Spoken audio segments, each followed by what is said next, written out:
নমস্কার। যুক্তি তর্ক সঙ্গে অর্কয় আপনাদের স্বাগত। আপনাদের সঙ্গে আমি অর্কপ্রভ সরকার। বাংলাদেশের পরিস্থিতিকে উদ্বেগজনক বললে কম বলা হয়। তার কারণ আওয়ামী লীগকে নিষিদ্ধ করা হয়েছে।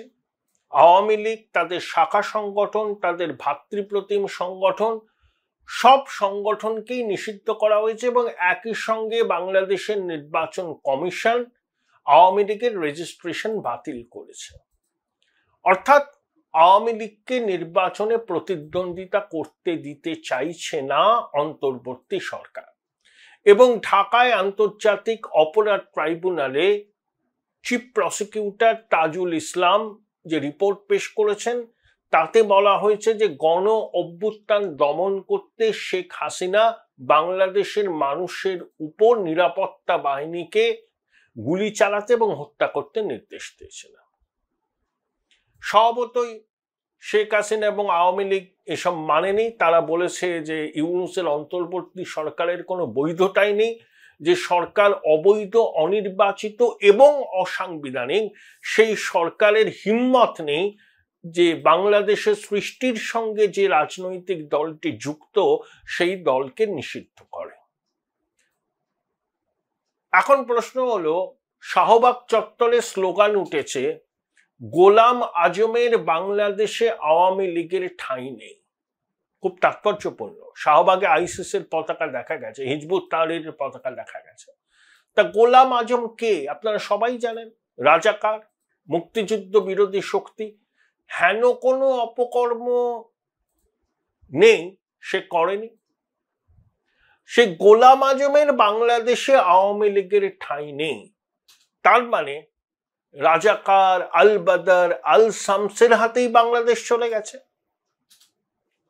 জামাতে ইসলামের সব সাঙ্গপাঙ্গ, এরা তো প্রথম থেকেই বাংলাদেশের মুক্তিযুদ্ধের বিরোধী। এরা মনে করে বাংলাদেশের সৃষ্টি ইসলামী ঐক্যের পরিপন্থী এবং জিন্নাত দ্বিজাতি তত্ত্বের মূলে কুঠারাঘাত।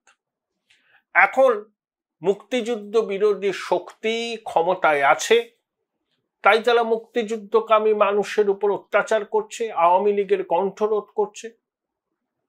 এবং 2009-এর 6ই জানুয়ারি থেকে 2024-এর 5ই অগাস্ট এই কাল পর্বে আওয়ামী লীগ অসংখ্য অত্যাচার করেছে, বিরোধী কণ্ঠস্বর স্তব্ধ করেছে, গুম করেছে, খুন করেছে, ধর্ষণের মতো কাণ্ড করেছে। এগুলো সবই মানবতার বিরুদ্ধে অপরাধ, সেই জন্য তাদের বিচার করতে হবে। কিন্তু 71 সালে জামাতে ইসলামী এবং তার সঙ্গী সাথীরা পাক বাহিনীর সঙ্গে মিলে যে 30 লক্ষ বাঙালিকে খুন করেছিলেন, 2 লক্ষ মাতৃশক্তির সম্ভ্রমানি হয়েছিল, তাদের বিচার কিভাবে হবে? শেখ হাসিনা আওয়ামী লীগ তাদের বিচার করেছেন, কিন্তু সেই বিচার এখনো সম্পূর্ণ হয়নি।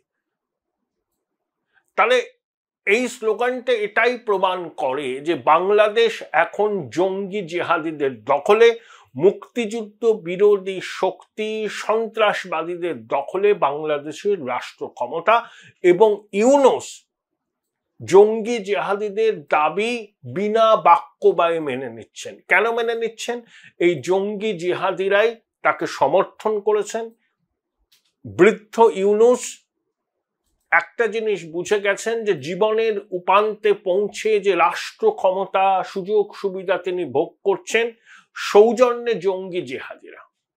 সুতরাং জঙ্গি জেহাদিদের চটিয়ে তিনি এমন কোনো পদক্ষেপ করবেন না যাতে জঙ্গি জেহাদিরা তাকে ক্ষমতা থেকে ছুঁড়ে ফেলে দেয়। ইউনূস ক্ষমতালোভী, যে সামান্য গ্রামীণ ব্যাংকের ম্যানেজিং ডিরেক্টরের পদ ছাড়তে চায় না, 86 বছর বয়সে পড়ে পাওয়া 14 আনার মতো বাংলাদেশের রাষ্ট্র ক্ষমতা যে ভোগ করছে, সে ছেড়ে দেবে? ছেড়ে দেবে না। এখন প্রশ্ন হলো, হোয়াট নেক্সট? এটাই হচ্ছে সব থেকে বড় প্রশ্ন। দেখুন, পাকিস্তান বাংলাদেশের মাখামাখি এখন আর নতুন কিছু নয়। পাকিস্তানের বিদেশমন্ত্রী এবং উপপ্রধানমন্ত্রী ইশাক ডার ভারত বাংলাদেশ সাম্প্রতিক সংঘাতের পরিস্থিতিতে বাংলাদেশের পররাষ্ট্র উপদেষ্টা তৌহিদ হোসেনকে অবহিত করেছিলেন। সিচুয়েশন সম্পর্কে, এবং একই সঙ্গে তিনি আর্জি জানিয়েছিলেন যে বাংলাদেশের সেনা পাকিস্তান সেনার সঙ্গে কাঁধে কাঁধ মিলিয়ে লড়াই করুক ভারতের বিরুদ্ধে, এবং বাংলাদেশের মাটিতে পাকিস্তান সেনা আসুক, বাংলাদেশ সেনা এবং পাকিস্তান সেনা যৌথভাবে সেভেন সিস্টারকে আক্রমণ করুক। ইউনূসের অন্তর্বর্তী সরকারের অনেক উপদেষ্টার মনের কথা এটা। অবসরপ্রাপ্ত সেনা কর্তারা সেভেন সিস্টার ছিনিয়ে নেওয়ার হুমকি দিচ্ছে। ইশাকদারের এই বক্তব্য, আপনারা ক্রোনোলজিটা বুঝুন। তৌহিদ হোসেন বলেছেন যে বাংলাদেশ চায় ভারত পাকিস্তান আপোষ মীমাংসা করুক, আলাপ আলোচনা করুক। তিনি জানিয়েছেন যে পাকিস্তানের এই প্রপোজাল বাংলাদেশ গ্রহণ করছে না, কিন্তু এটা কথার কথা। স্বাদ আছে, ভয়ও আছে, যে আবার রাখাইন আরাকান আর্মিকে তো করিডর দিচ্ছে বাংলাদেশ, তাহলে বাংলাদেশের মাঠে এখন আন্তর্জাতিক বৃহৎ শক্তির খেলার বার। ইউনূস সেটা চাইছে। এই আবহে পাকিস্তানের শাসক কুল যেভাবে বাংলাদেশকে কাছে টানতে চাইছে এবং ইউনূসের সরকার তাতে সম্মত হয়েছে, তাহলে ভারতকে বাংলাদেশ সম্পর্কে সম্পূর্ণ নতুন করে ভাবতে হবে। দেখুন, সম্পর্কের সোনালী অধ্যায় ফেরা সিমস টু বি রিমোট। আগামী কয়েক বছরে ফিরবে বলে মনে হয় না। ইউনূসের অন্তর্বর্তী সরকার থাকাকালীন তো ফিরবেই না। তারপরে যদি কোনো একটা নির্বাচিত সরকার আসে, সেই সরকারের ভূমিকা কি হয় সেদিকে তাকিয়ে আমাদের সিদ্ধান্ত নিতে হবে। আমরা একটা কথা পরিষ্কার বলেছি, প্রধানমন্ত্রী পাকিস্তানের নাম করে বলেছেন, কিন্তু এটা সার্বিকভাবে সত্যি যে ভারতকে আক্রমণ করলে, জঙ্গি হানা করলে, সন্ত্রাসবাদী কাজকর্মের পরিকল্পনা কোথাও হলে সেটা কিন্তু ভারতের বিরুদ্ধে যুদ্ধ হিসাবে বিবেচিত হবে। পাকিস্তান তাও তো সামরিকভাবে অনেকটা শক্তিশালী, বাংলাদেশের তো কোনো ক্ষমতাই নেই, কোনোদিন যুদ্ধপুদ্ধ কিছুই করেনি। বাংলাদেশের সেনাবাহিনী শুধু রাষ্ট্রপুঞ্জের পিস কিপিং ফোর্সে যায়। তাই আমাদের বাংলাদেশের দিকে নজর দিতে হবে এবং ভারত বাংলাদেশ সীমান্তে চূড়ান্ত সতর্কতা জারি রাখতে হবে। আছে গোয়েন্দা তথ্য আদান, মানে গোয়েন্দা তথ্য পাওয়ার উপর জোর দিতে হবে, কারণ যে কোনো মুহূর্তে বাংলাদেশের মাটি থেকে নাশকতা হতে পারে ভারতের মাটিতে, এবং সেটা আইএসআই পাক জঙ্গিদের মদতে হবে। খোলাখুলি তো জসিমউদ্দিন রহমানি হুমকি দিচ্ছে, ভারতকে রক্তাক্ত করা, চিকেন নেককে গুড়িয়ে দেওয়া দিচ্ছে তো, এবং তাকে তো অন্তর্বর্তী সরকার জেল থেকে ছেড়ে দিয়েছে। এটা স্পষ্ট যে অন্তর্বর্তী সরকারের ভারত সম্পর্কে নীতি কি। যতই ইউনূস ফোলাফোলাকাল নিয়ে ভারত আর বাংলাদেশের সম্পর্ক কেমন আন্তর্জাতিক সংবাদ মাধ্যমে প্রশ্নের উত্তরে বলছে খুব ভালো, আরো ভালো হওয়ার সম্ভাবনা আছে। এই সুৎকর বৃদ্ধ মুখে যা বলেন তা করেন না, যা করেন তা বলেন না, এটা কিন্তু আমাদের বুঝে নিতে হবে। দেখুন, আওয়ামী লীগ অতীতেও নিষিদ্ধ হয়েছে। আওয়ামী লীগের তো 33% সলিড ভোটার, আর যেন বাংলাদেশের নির্বাচন হয় সেই ভোটাররা কি করবে? সেই নির্বাচন কখনো আন্তর্জাতিক স্বীকৃতি পাবে না, পেতেও পারে না। বিএনপি নির্বাচন বয়কট করেছিল ম্যাল প্র্যাকটিসের অভিযোগে, কিন্তু বিএনপি নিষিদ্ধ হয়নি, আওয়ামী লীগের সরকার নিষিদ্ধ করেনি, অন্তর্বর্তী সরকার নিষিদ্ধ করেছে। তাহলে আওয়ামী লীগের যে ভোটার, সেটা হচ্ছে বাংলাদেশের মোট ভোটারের 1/3, তারা কি করবে? তাহলে 1/3 লোক বাংলাদেশের নির্বাচন হলে ভোট দিতে পারবে না, এটা হয়? কেউ মানবে? ভারতের কথা ছেড়ে দিন, ওরা তো বাংলাদেশের অভ্যন্তরীণ বিষয়, আমরা তো নজর রাখবো। বাংলাদেশের মানুষ মানবে?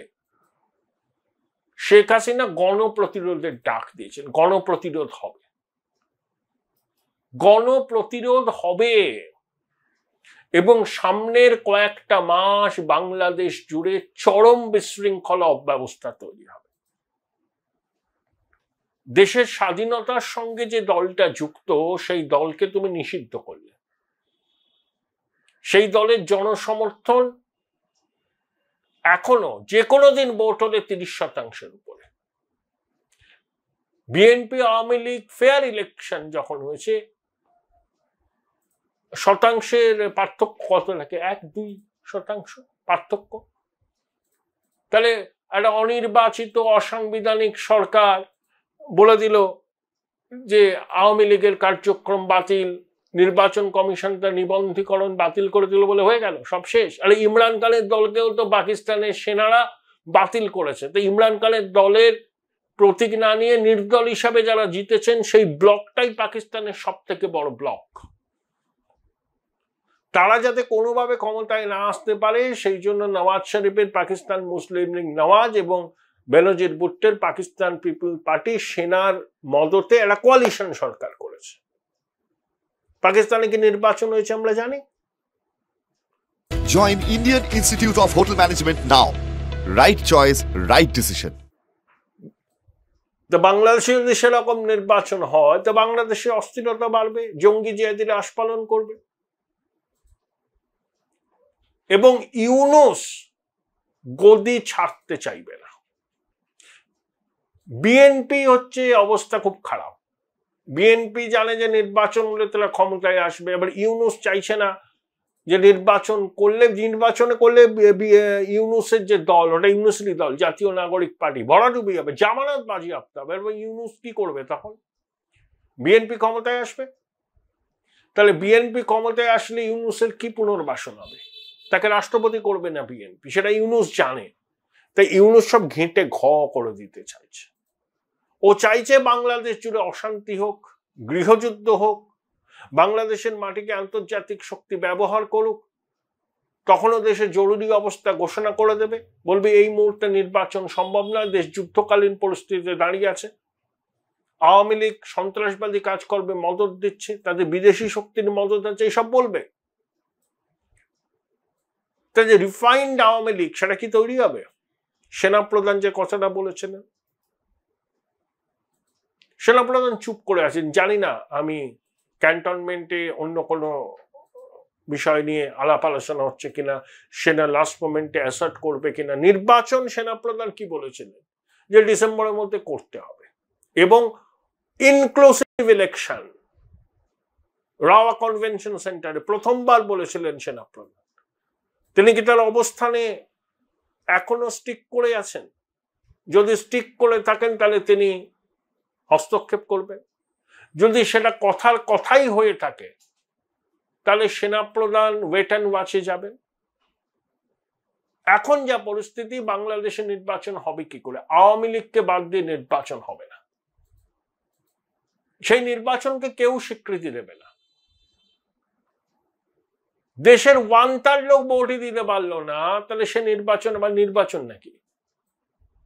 এই যে ইউনূস আর তার জঙ্গি সহযোগীরা কি বলে যে আওয়ামী লীগের সময় নির্বাচন প্রশ্ন যে বিএনপি বয়কট করেছে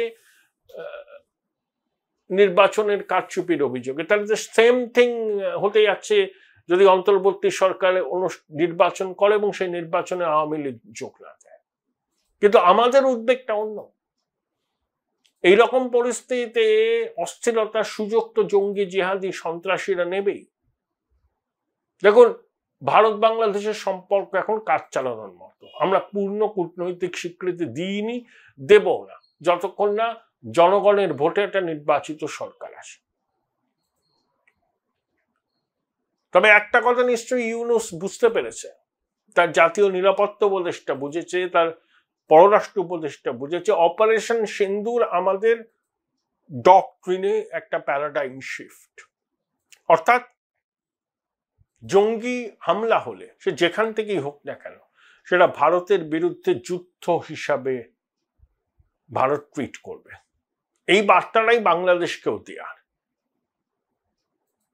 যা করবেন ভেবে চিন্তে করবেন। আপনাদের অভ্যন্তরীণ রাজনীতি কি হবে সেটা আপনাদের দেশের মানুষ ঠিক করবে, আমরা কেউ নয় বলা। আমরা একটাই আমাদের কনসার্ন, বাংলাদেশের মাটি থেকে ভারত বিরোধী কাজ যেন না হয়। ইউনূসের অন্তর্বর্তী সরকারের উদ্যোগ নেই ভারত বিরোধী কাজ বন্ধ করার, কারণ ভারত বিরোধী জঙ্গিরাই তো ইউনূসের মদতদাতা। তো ইউনূসের অত হিম্মত আছে যে জঙ্গি পরিকাঠামো ধ্বংস করবে, জঙ্গিদের দলপাকড় করবে? করবে না। তাহলে আমাদের দ্বিগুণ নজর দিতে হবে, ভিজিল বাড়াতে হবে, সেনাকে অ্যালার্টে রাখতে হবে। ওই সামান্য হামলা হলেও সেটা ভারতের বিরুদ্ধে যুদ্ধ ঘোষণা, আর ভারতের বিরুদ্ধে যুদ্ধ ঘোষণা এবং তার ভারতের প্রত্যুত্তর কি হয় এরা পাকিস্তানের শাসককুল জানে, ইউনূসের নতুন মিত্র, তারা জানে। আর বাংলাদেশ পুচকে দেশ, নরক দেশ, অশান্তির দেশ। সাবধান ইউনূস, সাবধান, বাড়াবাড়ি করবেন না, ক্ষতি হবে বাংলাদেশের সাধারণ মানুষের।